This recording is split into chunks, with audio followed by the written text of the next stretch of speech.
অতিরিক্ত সরলতা আর মিশুক স্বভাব কখনো কখনো মানুষের কাছে মানুষকে ছোট করে তোলে। সরল আর মিশুক স্বভাবের মানুষকে সচরাচর সম্মান করে না কেউ, বরং তাদের অপমান, অপদস্থ আর ব্যবহারই বেশি করা হয় সমাজে। আপনি যখন মিশুক মনোভাব নিয়ে কারোর সাথে মিশতে যাবেন, তখন মানুষ আপনাকে একদম সস্তা আর সহজলভ্য মনে করবে। আপনার ভেতরে যে সরলতা আপনি আজীবন লালন করে এসেছেন, এই সরলতাকে ব্যবহার করেই আপনাকে আঘাত দেবে।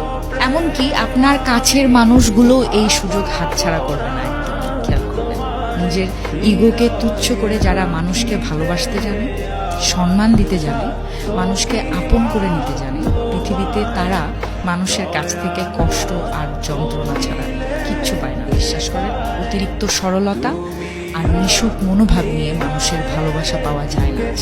যা পাওয়া যায় তা হচ্ছে অপমান, অবহেলা, অবজ্ঞা আর একটি হতাশাগ্রস্ত জীবন।